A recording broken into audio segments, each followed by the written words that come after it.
있는데요. 평화 통일을 어떻게 이루어갈 건가? 동족 대결과 4대 매국에 환장한 반통일 분자의 극악한 망발로서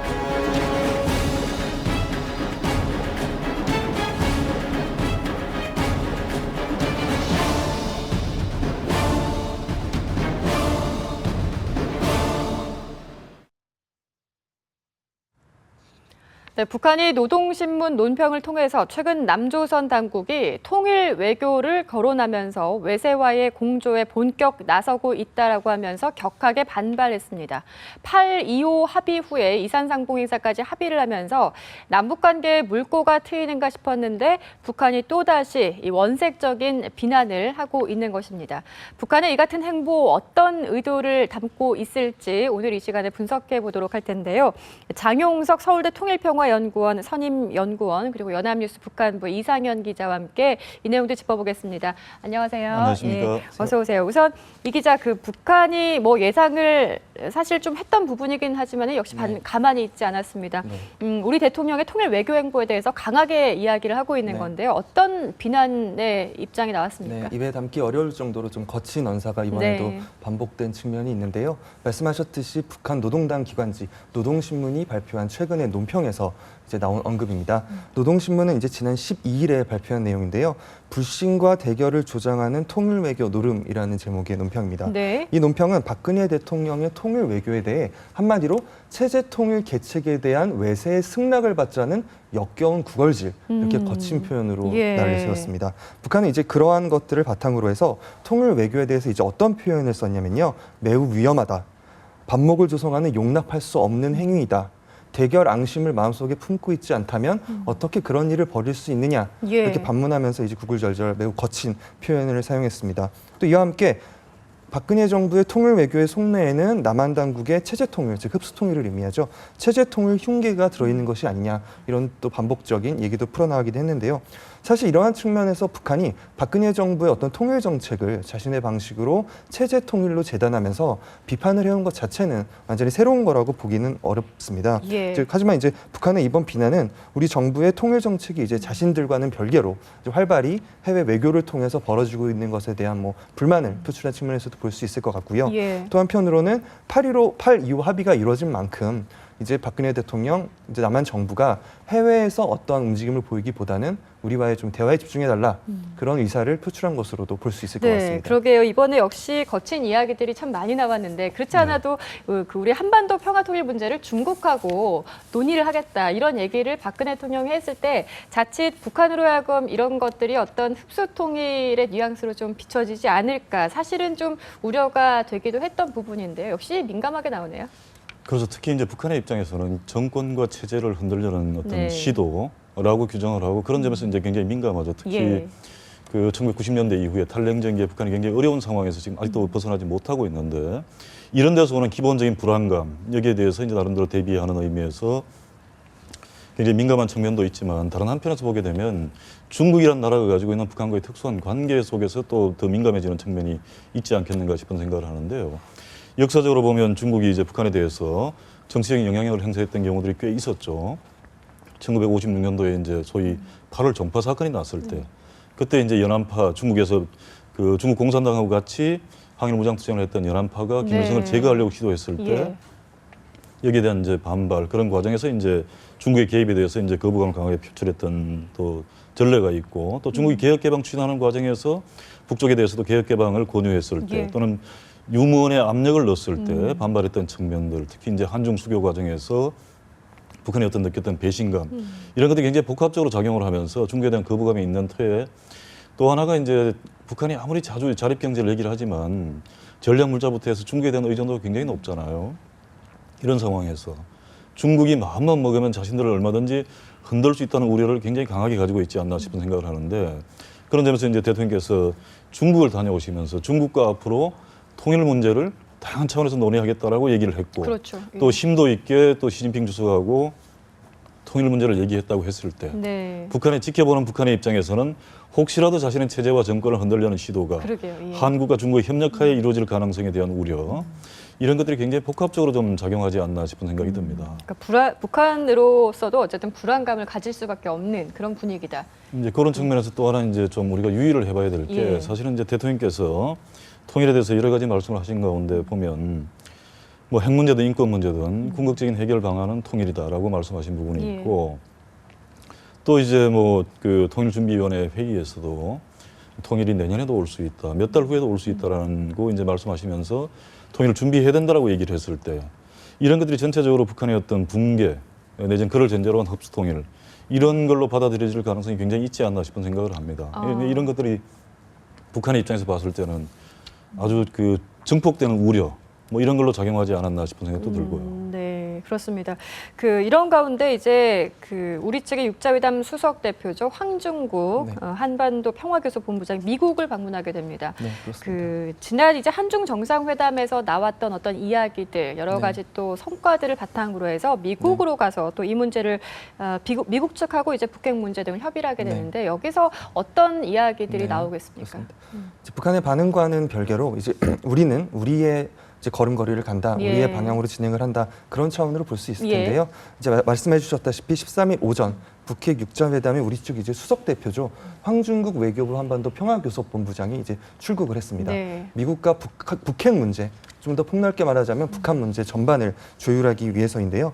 황 본부장은 18일까지 미국에서 머물면서 뉴욕과 워싱턴을 오가며 이제 주요 인사들을 만나 여러 가지 논의를 진행할 예정입니다. 특히 이번 방문은 이제 박사님께서 말씀하셨다시피 네. 한중 정상회담 이후에 이루어진 이제 미국 방문 일정이라는 점에서 좀 더 큰 주목을 받고 그렇습니다. 있습니다. 이제 황 본부장은 미국 측 육자회담 수석 대표인 이제 성김 국무부 대북정책 특별대표와 이제 16일 오후 워싱턴에서 협의를 갖고 북한 관련한 문제를 논의할 예정인데 이제 이 일정이 특히 좀 관심을 많이 모으는 일정이고요. 황 본부장은 이제 출국 전에 이제 연합뉴스와의 통화에서 지금 말씀드렸다시피 8.15 남북 합의, 그다음에 한국 정상회담의 성과 이런 것들의 성과와 그 성과를 통해서 만들어진 여러 가지 변화된 부분들에 대해서 폭넓게 논의를 하고 앞으로 우리가 북한과 함께 어떤 식으로 북한에 대한 입장을 보이고 향후에 어떻게 이끌어 나갈지를 위한 방안을 찾을 협의를 만들어 나가겠다. 이제 그런 식의 의견을 밝혔거든요. 이제 그런 것에 비추어 보면 이번 이제 방문에 대해서는 한중 정상회담이라든가 8.25 남북 합의라든가 그런 어떤 최근의 한반도 상황에 대한 문제 전반적인 문제가 논의될 가능성이 큰 것 같습니다.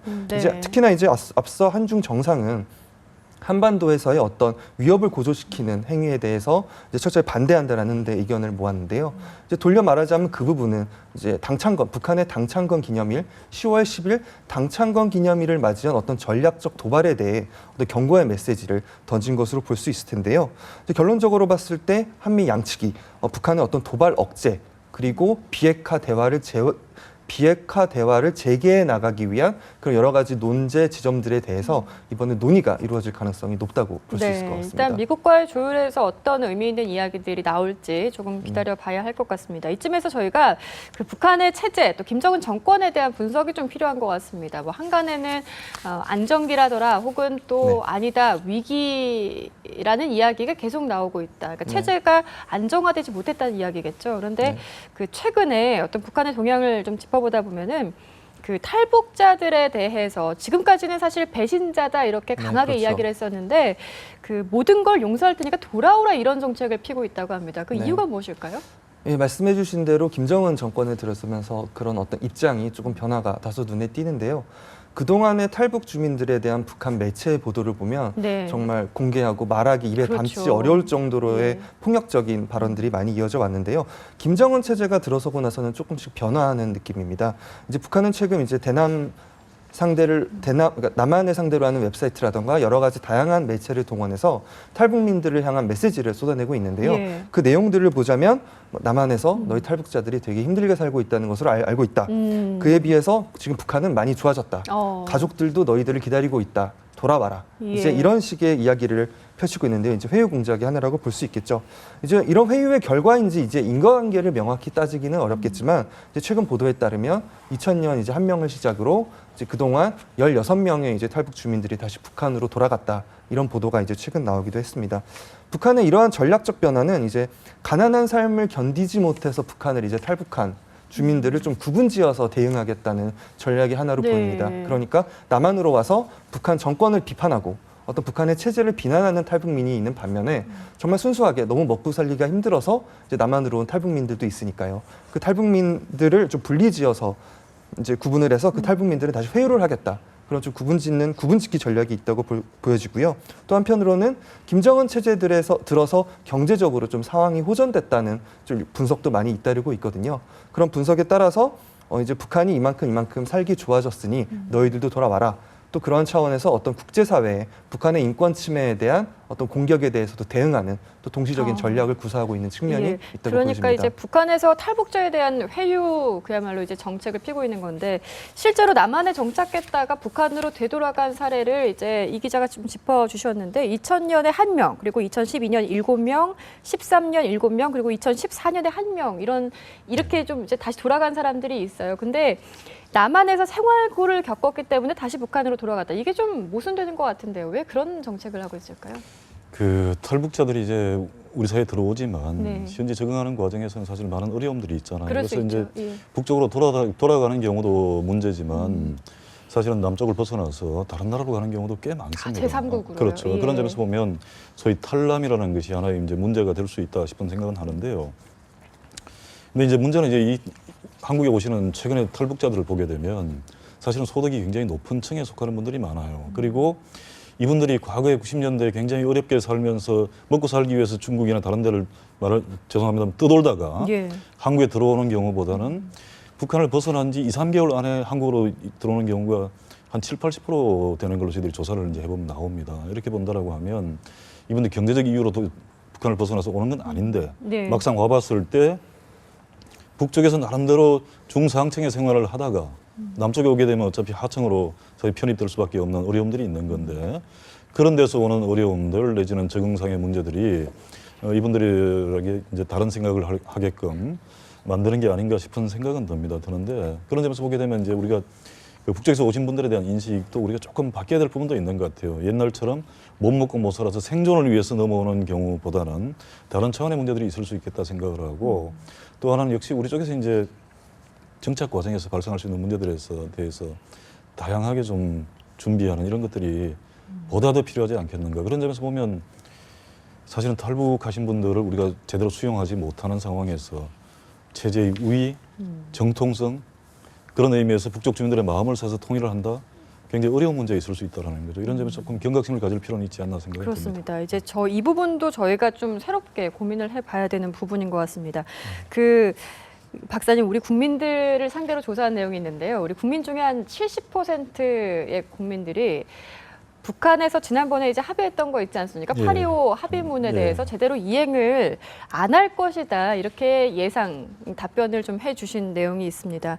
그 실제로 사실 그 과거 전례들을 봤을 때 북한에서 약속을 해놓고 여러 차례 말을 뒤집고 바꾸는 정황들이 있었기 때문에 이 부분을 저희가 뭐 어떻게 좀 판단하기는 어려울 것 같은데 그 이번에 8.25 합의문 어떻습니까? 그 이후에 어떤 그 조금 다시 또 말을 좀 바꿀 정황들이 어떻게 예상이 되는지요? 뭐 그럴 가능성을 이제 배제할 수는 없겠죠. 그 사실은 이산가족 상봉도 합의됐다가 취소된 경우도 있고. 근데 그때는 주로 이제 삐라살포라든가 소위 대북 적대시 정책에 네. 대한 반발 이런 이유들로 이제 했던 거고 또 한편에서 보게 되면 작년 같은 경우에는 한미연합 군사훈련 자기들이 그렇게 반대하고 반발하고 있는 한미연합 군사훈련 기간임에도 불구하고 또 이산가족 상봉이 진행된 경우도 있거든요. 네. 그래서 뭐다라고 딱 잘라서 우리가 섣불리 얘기하기는 조심스럽다 생각을 하고 그런 점에서 보면 69%가 이행 안 할 것이라고 얘기한 거는 북한에 대한 불신감이 얼마나 큰지를 보여주는 게 아닌가 싶고 네. 북쪽의 입장에서 자신들의 좀 과거의 행태에 대해서 돌아보는 하나의 계기가 됐으면 좋겠다 싶은 말씀을 드리고 또 하나는 이런 이행한다 안 한다 자체를 우리가 미리 얘기할 필요가 없을 것 같다는 싶은 생각도 들어요. 왜냐하면 뭐 이행될 수 있는 가능성도 있고 또 어려움이 야기될 가능성도 같이 있는 건데 어느 한 방향을 우리가 미리 잘라서 얘기를 함으로써 그 방향으로 가라는 것도 아니고 막말로 그런 점에서 미리 이런 얘기를 할 필요가 있겠는가 싶은 생각을 하고 오히려 중요한 거는 그럼 이행될 수 있도록 좀 만들어 나가는 과정 또는 그런을 위한 환경 조성 이런 차원에서 국민적 어떤 의지와 총의를 좀 모아 나가는 게 훨씬 더 중요하지 않겠는가 싶은 네. 생각을 합니다. 그렇습니다. 이제 박사님 말씀은 미리 이제 뭐 걱정할 필요, 그러니까 불발이나 무산될 가능성에 대해서 미리 예단할 필요는 없다 이런 말씀이신 것 같은데 그 일단 내일 일정을 좀 짚어보면은 이제 저희가 생사 확인 그 의뢰서를 판문점에서 이제 남과 북이 서로 맞교환을 하게 됩니다. 아직까지는 글쎄 진행되는 것에 대해서 여러 가지 변수, 예상했던 변수들은 없고 순조롭게 진행이 되고 있는 것 같은데